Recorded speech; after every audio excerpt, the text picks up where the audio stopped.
Hey guys, today on JD Cars we're installing a sprint booster on the BMW E90.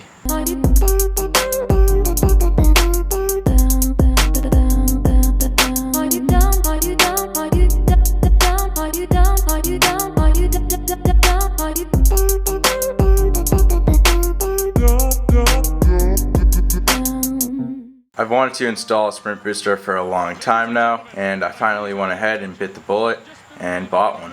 At $300 it is a bit pricey, and I'm not really sure if it's going to be worth it, but that's what we're here to find out today. First things first, go ahead and slide the driver's seat all the way back. It's also helpful to go ahead and move the steering wheel all the way up out of the way. Next, remove the driver's side floor mat.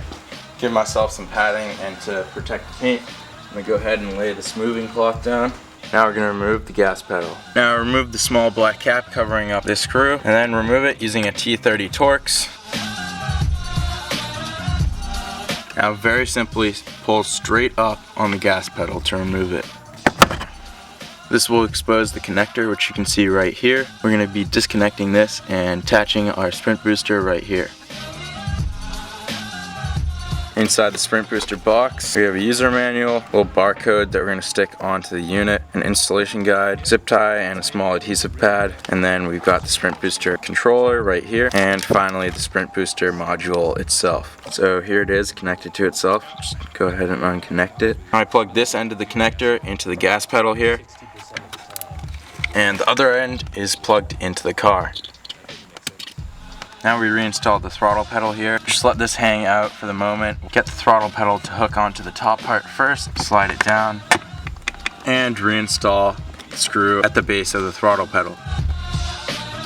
I'm going to neaten this up and tuck the module behind the throttle pedal here. Just going to run the control cable up under this trim here. I'm probably going to secure it up by the gear shifter. To make sure the wire is very well secured, I'm going to remove a couple T20 screws under the dash here so I can feed it really well under this trim. Now I have better access to feed the wire through here to make sure it's very well secured. Now I'm just tucking the wire in here. I'll probably secure the controller right here. I used the included adhesive and secured the controller right here next to the seat warmer button. One last thing before we get up and running is this little tiny switch here on the left side of the controller. If you're using an automatic transmission, push it forward. If you're using a manual transmission, push it backwards. So the moment you insert the key fob into the ignition, the unit's going to fire up. It has three driving modes, first being off with no LED showing, the second being green mode, which is sport mode, and the third being race mode, which has a red LED. The sprint booster also has an electronic pedal lock to prevent unauthorized use of the vehicle, as well as valet mode, which can limit throttle response from 55 to 75%. Both features are locked using a custom pin that you set. Both of the driving modes are adjustable from 1 to 10 using these two arrow buttons on either side of the unit. So we're going to head out there and I'll give you my initial impressions on the sprint booster. Alright, I'm really excited. I have yet to use it. I'm coming to a little back road here so we can safely test it out, not on a big main road. Alright, I just put it into race mode number 5. Let's see what it feels like.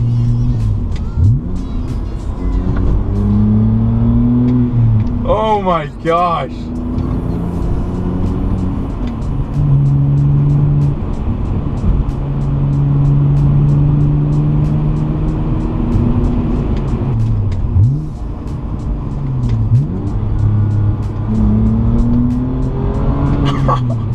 Alright, just to see how crazy this gets, I'm going to put it into sport mode number 9, the maximum sport mode, and let's see what it's like. Rolling start in first gear. Oh my god.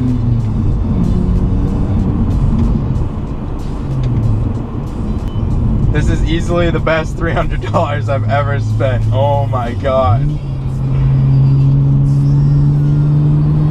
So I'm having way too much fun driving this right now. I don't know what else to say other than it feels incredibly fast. It's much more touchy and responsive. I really haven't even floored it yet this entire drive, because by the time you get to half or 3/4 throttle, it's basically already at full throttle. I will say though, it feels like an entirely different car. This has made a remarkable difference in the responsiveness of the throttle. It makes a huge improvement when you're downshifting. There's almost no lag in the pedal now, and I'm very happy with the Sprint booster. Well guys, I hope you enjoyed this video. Please leave a like below and subscribe if you've yet to do so. Thanks guys, I'll see you next time on JD Cars.